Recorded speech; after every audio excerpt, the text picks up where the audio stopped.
Eu tinha cantado a pedra aqui e não me sinto nenhum profeta por isso, né? Deixa eu aproveitar que o nosso Jorge Serrão falou agora do bloqueio do X, do impacto que isso está tendo nas eleições municipais. Você sabe que o X está tentando voltar, né? Está cumprindo, tentando se adequar às exigências feitas pelo ministro Alexandre de Moraes, e hoje teve uma nova decisão. O X apresentou documentos, afirmou ter pago a multa ordenada pelo ministro. Só que o ministro Alexandre de Moraes respondeu a esse pagamento da multa dizendo que a empresa pagou na conta errada, na conta bancária errada. Pois é, não é uma multa qualquer, 28 milhões de reais é o valor. E segundo o ministro Alexandre de Moraes, isso teria sido depositado pelo X na conta bancária errada. Com isso, a rede social segue suspensa por tempo indeterminado. Rodrigo Constantino, começar contigo. Como está a sua análise sobre essa nova decisão de hoje? Brown, eu tinha cantado a pedra aqui e não me sinto nenhum profeta por isso, né? O Alexandre de Moraes e seus cúmplices supremos estão tentando uma vez mais interferir no resultado eleitoral. Então é por isso que eles estão fazendo esse corpo mole, criando picuinha, botando multa absurda, e mesmo assim vai lá o X e paga e não volta, né? Então o próprio Bolsonaro disse isso hoje, né? O bloqueio do X é para nos prejudicar. Depois das eleições, ele volta. De acordo com o ex-presidente, né, a suspensão da rede é para ajudar a esquerda podre. E está muito claro que é isso, né? Está muito evidente. E vale notar o seguinte, uma reportagem muito boa do Poder 360 mostrou como o Brasil está no escuro, né? Viramos Coreia do Norte aí, né? Eu mesmo contei um relato interessante na minha família. Um parente de Nova York mandou uma coisa para o grupo, eu comentei, outros parentes que estão em Portugal comentaram, o parente que está no Rio de Janeiro falou, do que vocês estão falando, não estou conseguindo clicar e ver nada. Não conseguia ter acesso, era um vídeo que o Elon Musk tinha postado. Então, no X, os brasileiros não têm acesso. É só a principal rede de informação política do planeta. E é interessante que muita gente acha que é uma rede de direita, né? Não é. O Elon Musk é tão comprometido com a liberdade de expressão que o Alexandre continua lá, sem censura, com @Alexandre. E, sei lá, deve ter pouco Alexandre no mundo, não sei.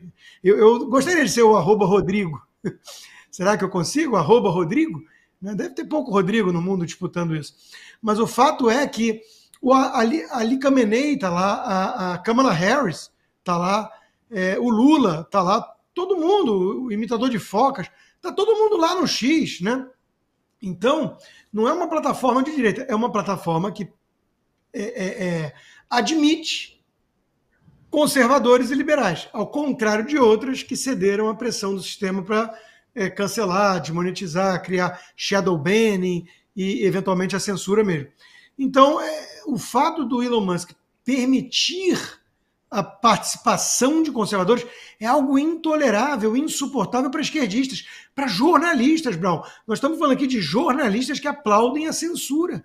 Eles gostariam de viver num país em que o governo, o Estado, impede alguém como eu de criticá-los numa rede social, na praça pública da era moderna. Então são filhotes de Stalin, de Hitler, de Mao Tse Tung, de todo totalitário. É um negócio assustador. Então o Elon Musk está tentando fazer a rede voltar para permitir uma eleição um pouquinho mais fair, né? Em que pese o sistema, o TSE e os TRS e tudo mais, e ele não está conseguindo, a um custo alto para ele, para a empresa, porque o Alexandre de Moraes faz corpo mole, porque ele quer deixar passar a eleição, porque esse é o intuito. Então, de novo, né, é assustador a gente ver isso acontecendo com uma certa naturalidade. Ah, tá bom, o Todo-Poderoso resolveu que não vai ter mais praça pública nessa eleição, porque ele quer só a Globo filtrando o conteúdo. Olha, é de lascável. Coreia do Norte, aí vou eu. Fala, Fabi. Olha, essa situação me fez dar gargalhadas, gente.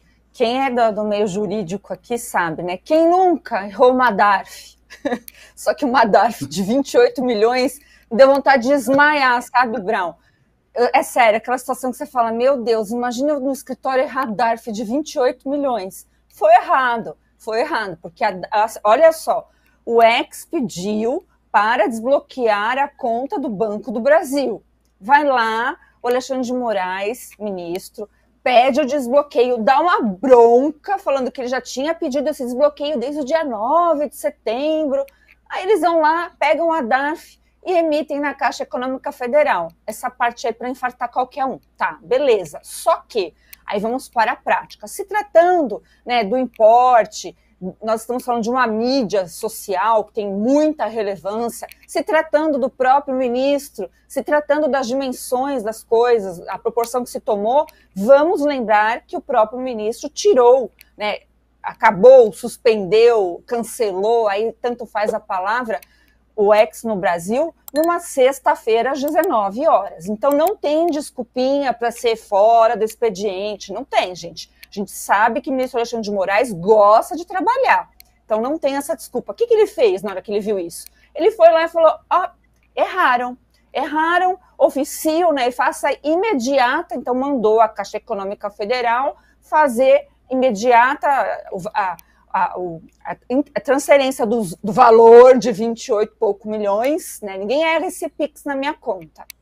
Tá, mas aí, né, pediu para fazer. Então, isso, para nós, na prática, a gente sabe que é feito automaticamente, porque é o ministro pedindo numa situação esdrúxula, de uma coisa assim que vai ficar ridícula para o próprio ministro se ele esperar segunda-feira para liberar isso. Bom, aí a gente já tem o desdobramento dessas questões aqui que eu estou colocando, que isso é na prática. O Gabeira, aquele jornalista lá da Plim Plim, acabou de dizer que essa historinha de não liberar o X porque depositou em continha errada, uma da Caixa Econômica e outra é do Banco do Brasil, que deveria ter sido no Banco do Brasil, é história da carochinha. Olha, gente, nem a mídia militante está comprando essa censura do Moraes agora. Né? Então, isso é um ponto positivo para todos nós. Estão acordando meio tarde, mas estão saindo do sono profundo. Outra questão, que realmente essa parte é inaceitável, eu vi que os advogados se manifestaram informalmente, não sei se peticionaram isso nos autos, que a gente não tem acesso, que eles disseram que é um absurdo o ministro Alexandre de Moraes exigir que a PGR se manifeste em relação à volta do X no Brasil. Não tem que se manifestar. Porque é uma decisão que, primeiro, ele fez sem a manifestação da PGR, e agora, para voltar, é uma questão formal, quesitos formais. Tem A, B e C para ser cumprido. Cumpriu é questão processual material que você mostra. Olha, eu bloqueei os perfis que foi mandado, estou pagando essa multa, que é um absurdo, e nomeei aqui alguém para vocês, né, achincalharem lá, que é a advogada muito valente, a Raquel. Parabéns para ela. Então não tem mais o quê? Não existe mais óbice para o X não votar no Brasil. E aí a pergunta que não quer calar. O que está valendo mais? A gente já sabe que o ministro Alexandre de Moraes ele dobra a aposta e não tem problema nenhum de se passar por imparcial. Ele não quer ser parcial. Então, gente, eu tinha ainda uma esperança que voltasse hoje, amanhã, quem sabe. Mas como, né, a gente vai já pensando que vai ter que o Gonê se manifestar. Gonê, você está de férias, né? Porque eu acho que está até com... Quem está fazendo isso é o vice-PGR. Mas é só falar assim, que bom, né? Volte. E aí vão jogar ainda na culpa da Anatel, nas operadoras. Né? Eu vi até um jornalista falando, achei interessantíssimo também, que ele falou, só vai faltar, então, a anuência aí da vossa santidade, que é o Papa. Tá mais ou menos assim, o Brasil tá uma zona.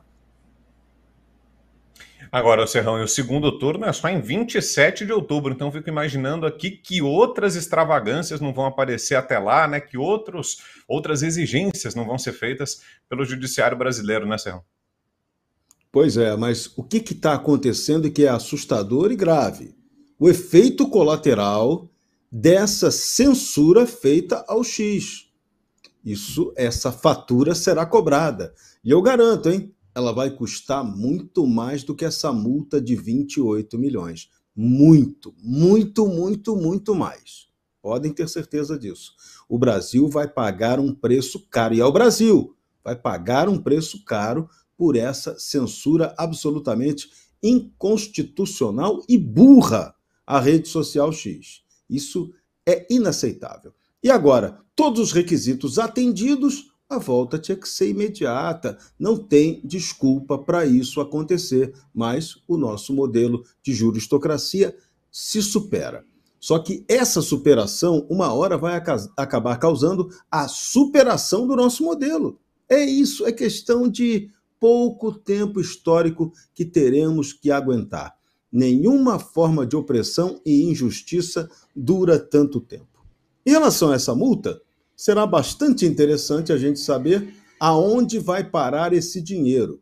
Porque multa, quando entra no caixa da administração pública, ele entra como receita extra-orçamentária, ou seja, recurso que nem é fiscalizado pelo Tribunal de Contas. Então vai ser interessante saber qual será a destinação desse dinheiro. Será que é para algum fundo de recuperação da democracia perdida, sequestrada aqui em Brusundanga? Olha só, a notícia é a seguinte: o governo federal intensifica ações contra sites de apostas. As bets deixadas de fora da relação divulgada pelo Ministério da Fazenda não podem mais fornecer jogos de apostas no Brasil até que consigam autorização final do governo, com exceção das casas de apostas que operam com concessões estaduais. O ministro Wellington Dias, do Desenvolvimento Social, disse que não é razoável que a gente entre nessa de querer demonizar o público do Bolsa Família. Estamos tratando de um problema grave no Brasil inteiro. Fecho aspas, fala do ministro Wellington Dias. Agora, Fabi, o brasileiro tem memória curta, mas então não custa refrescar a memória, né? Ano passado, o próprio governo defendeu a regulamentação dos sites de apostas, agora vem com essas manifestações de preocupação com a saúde pública, com o gasto de benefícios sociais do Bolsa Família indo para a jogatina, mas lá atrás isso foi pauta do próprio governo, né, Fabi? Para a gente entender que eles não têm essa vergonha mesmo, Brown. Não tem nada a ver, né, com, eu estou preocupado, está destruindo famílias. Gente, PT... governo esquerdista que vai se preocupar com isso de forma alguma. Só é uma questãozinha simples. Existe um déficit gigante e não se sabe mais como arrecadar. Então vai, né, e faz essa palhaçada aí com as bets. A gente entende que por mais que tenha legislação em relação a essas empresas de aposta, fica no limbo para as pessoas comuns, mas isso é uma questão de explicação, não é ausência de lei, e o Estado não tem como regulamentar isso, não tem mesmo. Olha que coisa interessante também que a gente pega no pulo do gato. Agora a Anatel alega ter muita dificuldade de suspender as bets nessas que estão irregulares. Ou pro ex foi tão fácil? Qual é a dificuldade, gente? É o mesmo botão, sabe? Ainda a gente é tirado mesmo de trouxa, Brown. Eu acho que o povo brasileiro está acordando, né? Então, assim, quem quer jogar vai arrumar um jeito de jogar, né? Vai baixar a VPN, vai comprometer o salário da família, o Bolsa Família. Eu costumo dizer assim, que esse tipo de jogo é para quem tem dinheiro para jogar fora. Se você não tiver, amigo, pelo amor de Deus, preste atenção. Né? Agora sim, nós temos essa preocupação legítima, porque a gente sabe, pelo menos aqui está um negócio assim, virou febre, as pessoas estão abduzidas. Né? Eu conheço muita gente que está perdendo dinheiro assim, pesado, lascado, e gente que não levanta mais nem o rosto porque está no celular fazendo esses joguinhos esquisitos. Eu não consigo entender, não entra na minha cabeça qual é assim, o que prende essas pessoas, mas a gente tem que entender que é um problema sério. Agora, não será resolvido por Haddad e sua turma, né, ou os outros ministros do Lula, né, que vai dizer, estamos muito preocupados, bloqueia tudo, não pode ser com Bolsa Família, não. O Estado deu, cada um sabe o que faz com o próprio dinheiro, não é assim? Deveria ser.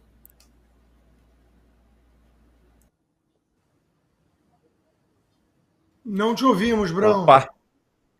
Oi, ia passar para o Serrão. Agora vocês me ouvem? Sim. Então contigo, Serrão, vai lá. Farei minha aposta. Minha aposta é que o ministro da Fazenda, Fernando Tachad, só está de olho na grana das bets. Aliás, ele está de olho na grana de todo mundo. Ontem, ele baixou uma medida provisória para taxar as transnacionais que atuam no Brasil, as daqui e as de fora. Vem taxação pesada para as transnacionais. Tem uma outra orientação, essa foi baseada numa orientação da OCDE.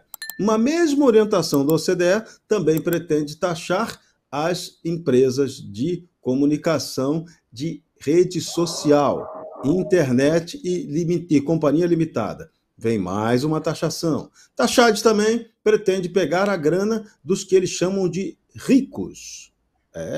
Mais taxação. Taxade só pensa naquilo, só pensa na grana. O PT opera no ritmo do falso moralismo, que é a contravenção da moral. Muita canalice. Eles só querem saber de mais grana para sustentar a companheirada, nada além disso. Preocupação sincera, zero, ou menos 13, com aqueles que estão aí jogando dinheiro fora, como bem frisou a Fabi. Então, a coisa é muito grave. Em relação às bets, a intenção do governo, o Taxade já avisou que na reforma tributária, hoje as bets pagam 12% de taxação, ele quer que essa taxação a elas atinja 23%, igual a dos cigarros. Então, veja, é insano o que eles estão querendo fazer para tomar dinheiro de todo mundo que puder, para manter uma arrecadação em alta e sustentar um Estado brasileiro que opera no regime de falência conceitual do seu funcionamento. É triste. E você, Constar, qual a sua opinião sobre essa ofensiva do governo, esse pente fino nas bets? Brown, levando em consideração que o PT foi fundamental para aprovar o avanço das bets, e que, de repente, alguns que ganharam muito dinheiro com isso, tipo imitador de focas, começaram a demonizar isso. E aí vem a notícia de que a Caixa Econômica Federal pode lançar a sua bet. Eu juntei as peças do quebra-cabeça, muito difícil. Quando eu era pequeno já fiz uns de 1.000 pedaços, alguns de 5.000. Essa tinha 3 peças. Aí eu consegui juntar as 3 peças e entendi. Falei, tá, então não tem nada a ver com o desejo sincero de proteger o brasileirinho, né, como a turma da esquerda está colocando. Eu entendo a turma que condena as apostas, eu sei que muitos evangélicos falam que tem que ter algum tipo de regulamentação, de controle, não sei o quê. Eu não gosto da visão tutelar do Estado. Eu não gosto quando a gente começa a delegar a pessoas que a gente acha que vão ser maravilhosas, preocupadas com a gente, capazes, oniscientes, e aí você olha na prática, é um Lula, é um Haddad de olho em imposto, falando, impostos, e você está olhando e falando assim, esse vai cuidar do teu filho, porque está destruindo famílias. De novo, o que talvez esteja destruindo famílias seja a ausência dos pais, educando, o fato de delegarem a terceiros, né? Porque muitas coisas viciam. O meu filho tem um iPad com 7 anos de idade, eu tirei o iPad. Eu dei, observei e tirei. Ele está sem o iPad, porque aquilo estava fazendo mal para ele, porque ele não está mostrando ainda condições de lidar com esse grau de liberdade e tecnologia. Vamos aos poucos. De repente, volta com um jogo mais leve, eu vejo. Então, eu estou educando meu filho, porque eu não quero delegar ao Lula esse papel. Ou a Kamala Harris, isola. Nem ao Trump. Então, de novo, talvez as famílias tenham que voltar a ser famílias. E o núcleo familiar é quem vai educar e formar o cidadão para a sociedade, com seus valores. Eu estou meio preocupado quando eu vejo gente que se diz de direita clamando por um Estado tutelador. Eu acho isso muito perigoso. Em que pese reconhecer o problema. Agora, eu contei um dia, que eu escrevi uma coluna para isso, para a Gazeta, eu contei um dia, só em 2 jornais, Folha e Globo, tinham 9 reportagens mais um editorial sobre o assunto. 9. Falei, meu Deus do céu, virou uma epidemia. É o Covid-19 novo. Deve ter zumbis andando virou a Cracolândia. Deve ter um monte de zumbi andando. Jogos, bet. Eu não estou entendendo. Tem alguma coisa acontecendo. Foi meio assim, para tudo, para o país. Esquece o Alexandre de Moraes, esquece o preço da picanha. Vamos falar das bets, porque era só isso. Eu me reservo o direito de desconfiar, Brown. Eu desconfio quando eu vejo coisas tão orquestradas vindo de quem vem. Então, de novo, toda simpatia a quem está preocupado com o problema. Pode ser um problema, o vício é um problema. Agora, cuidado com as receitas. Fala, Serrão. Constantino, e uma mega contradição, porque essa imprensa canalha que está fazendo aí esse discurso falso moralista contra as bets é a que justamente recebe mais grana dessas empresas bets. Esquisito, né? Ó, um recado para você que curte aqui o nosso Bradock Show e você que também está na expectativa para as eleições municipais. Domingo você vai poder acompanhar aqui no Bradock Show a apuração das eleições, hein? Em parceria, uma parceria para lá de especial do Bradock com a Auriverde Brasil, do nosso amigo Alexandre Pitoli, aqui no canal do Bradock e no canal da Auriverde, em parceria do Bradock Show com a Auriverde Brasil. Você vai poder acompanhar a apuração comandada pelo nosso Alexandre Pitoli, ao vivo, a partir das 4h30 da tarde de domingo, um programa especial, uma edição especialíssima do Bradock com a apuração das eleições municipais pelo Brasil.